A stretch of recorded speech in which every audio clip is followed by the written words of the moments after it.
I watched this movie Burnt, Burnt. It's about a chef. Bradley Cooper plays the main character. Oh, cool. And you know, chefs in this movie, they're arrogant, big, egotistical guys who they're running the biggest restaurants. Because we know chefs, when they're at a certain level, like Gordon Ramsay, they own their own restaurants. Like, they're the real deal. It's that type of movie. Yeah. Well, this guy, he ends up being on the top, then goes on drugs and has this life crash, right? 3 years later, he comes and he has this conversation with the guy, and he's trying to get back in the restaurant business to get his third star. If you've seen the movie, you know what I'm saying. This guy said something that kind of shook me. I'm like, dang. He said, Bradley Cooper, whatever the guy's name, Bradley Cooper, do you not realize that you are obsessed by the way you feel 24/7? Wow. And I said, and I was watching the movie, I was like, oh gosh, because like that's how I'll be the culprit. Like I was at for one point in my life. It's a tendency of mine. Yeah. How am I feeling? We time our caffeines. If I have this caffeine at this time of day, then I'll be good for this. Or when you're drinking alcohol back in the day before I was saved, like I got to get to the perfect little peak of drunkenness, but not too drunk, but bad drunk. You know, like we're just, that's just real talk, real examples, plus many more that we can time. But we're obsessed by the way we feel, and another part of it is flow state. You know, have you heard of flow state? Yeah. Flow state, LeBron talks about flow state, and he says he says elite, but anybody who's creative, athletic, anybody who's in any genre or career chases after is when you're working and it doesn't feel like work. Mm-hmm. You get in that flow state and you're playing basketball, and he says after the game he could play for another 2 hours. Mm-hmm. I'm sitting there on my laptop and I'm creating, and I feel like I could edit for 8 days straight. You get in that flow state and you're just locked in. And if you have experienced it before, you know what it is. And it's really when you're doing what you love. Right. The problem I have come across in my own life is understanding how fallible I am. I'll be sitting there and I'm in flow state and I'm editing for 4 or 5 hours. I'm hungry.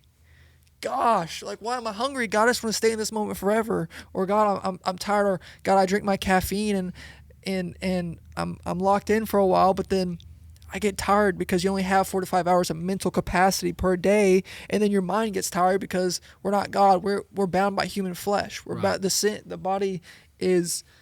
Our bodies are limited because of the sin present in our lives today, and all this like flow state and timing your caffeine and just emotionally obsessed by the way we feel 24/7. And that was back to what I was saying about we love God and me. Yeah.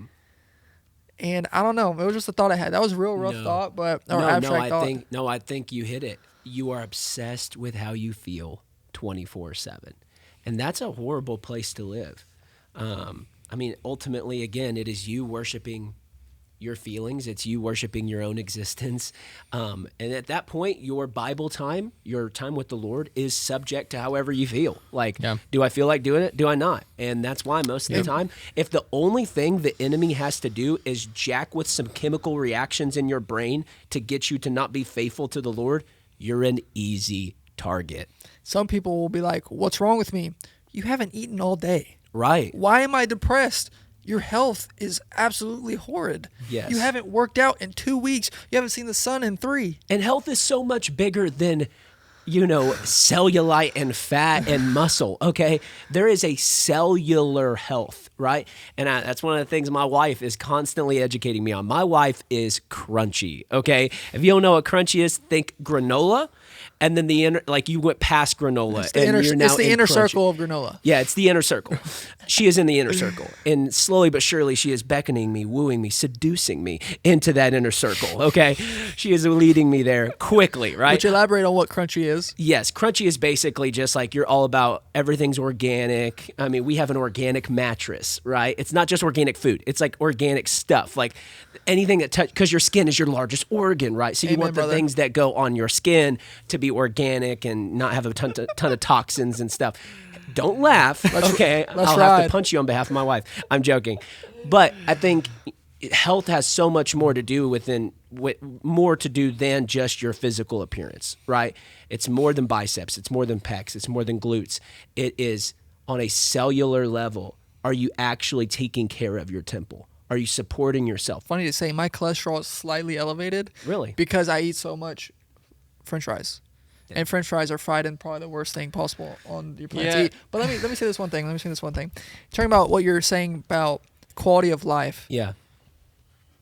Time with God. One thing a person told me that was really impactful is she doesn't get on her phone for the first hour of the day because she doesn't want to start her day in a rush. And that's something that I do a lot. You get on your phone and you start answering emails. You start working. But starting her first hour just with God on a walk in the peace of her mind, giving her time to wake up and just have rest, peace of mind, scheduling peace of mind, and then also things like working out, having relationships with other people. Mm-hmm. So many people I know are working very hard. They're very successful at business, but they aren't in relation. They don't have friends. Yeah. Like, we can't sacrifice. Like, social media is a copyright version of relationship.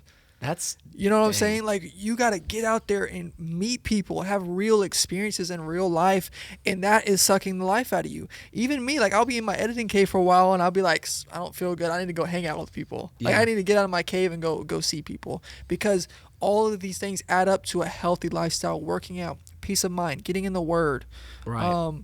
Having real life relationships with people, bearing in one of those burdens, all these things culminating to a healthy lifestyle. Yeah, I heard something recently that the that was pretty good. That was I don't know. That was pretty good. I heard something recently that the very first thing you see when you wake up in the morning, and the very last thing you see when you go to bed at night, whatever those, like that first 15 minutes of your day, the last 15 minutes of your day, let's call it that. I don't remember the exact amount of time. But that dramatically impacts where your brain goes throughout the day. Even, obviously, you can intentionally send your brain a certain place, but so much your brain just goes places, right? Your brain's just going wherever it goes. The first 15 minutes of your day and the last 15 minutes of your day. And here's the sad thing. For most people, the first 15 minutes of their day is full of news. They're turning on the news, they're checking their phone, they're getting on their feed, or they're just literally watching the news. And most people, the last 15 minutes of their day is either borderline pornographic images on Netflix or straight up pornography on their phone. It's true. And we wonder why we're in a constant state of panic. We wonder why we feel so dark. It's because you are filling yourself with things that only come from a dark place. You think God is really behind you knowing every little catastrophic detail of what is going on in the world?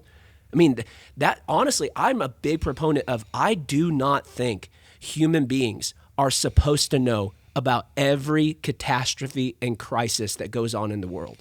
I think only God has the emotional capacity to handle knowing in real time how the world is falling apart. Yeah. I think we have enough on our plate as it is, just handling each other and handling ourselves. True. Not only to take in, another shooting, another bomb, another plague, another earthquake, another wildfire. Like, we can't handle that. And I genuinely don't think we were ever supposed to know how much crap was going on a daily basis. I mean, when you look at the news, the basis of what they do, good feel-good stories don't sell. No. Their method to reach and get their numbers and meet their quota to make money is built on controversy, stirring up strife. Why do the most clickbaity titles that we look on the magazines at the HEB? What are those called? Tabloids. Yeah. They're all the most controversial and clickbaity to stir an emotion to make you focus on what they're trying to say. Mm-hmm. And they pretty much, I would even go as far as to say, is they use fear as a method to get their ratings, because they're just projecting. You don't see them projecting this good Samaritan save this cat off the tree like Superman in one of the movies for this old lady. No, you don't see that. And what I've realized is that when you start your day anxious, like watching news and stuff like that, it is very hard to then unwind that anxiety. Yeah, especially when it happens at 8:30 in the morning. Yeah. Your day is therefore going to be anxious, and you can, I spend time in prayer and I spend time unwinding that, now. But for a lot of people, they're starting their day with the news, and they're wondering why they're anxious till 5 p.m., 5:30, and they're having trouble, going to work and having civil conversations with people. Yep. Or they're getting in fights with their coworkers about politics, because you're sowing that seed in your heart every single morning. Yep. The enemy is always going to try to get you to do the opposite of whatever it is you're supposed to do, right? He will only ever try to get you to do the opposite. It's not even, I want you to do a good thing, but slightly off. His ultimate goal is to get you to the complete opposite, right? The antithesis of whatever it is God wants you to do. I'll just briefly go into this. We're not going to turn this into a dating or relationship deal, but I'll briefly go into this because I am a married man and I think I can speak to this. When you are dating, all the enemy wants you to do is take your clothes off. When you're dating, that's all the enemy is telling you. Take your clothes off, take your clothes off, take your clothes off, take your clothes off. When you're married, it changes. The enemy starts going, keep your clothes on, keep your clothes on, keep your clothes on, keep your clothes on. It's always, his voice instantly shifts to whatever the opposite of what God would have you do. In marriage, sex is beautiful. In marriage, that sort of physical connection and intimacy is vital. It's not just encouraged. It is a necessity, all right? A marriage cannot survive without that. That is one of the pillars. It's not the only thing, but it's one of the big ones, right? But that's why the enemy does that. When you're dating, it's always take your clothes off, take your clothes off. And the second you get married, it's keep your clothes on, keep your clothes on. Don't touch each other, don't kiss. Always stirring up stuff to get you out of the mood. Always stirring up stuff to try to get you apart from one another. It's because the enemy only wants you to do the opposite of whatever it is the Lord is asking of you that will lead to the life he's called you to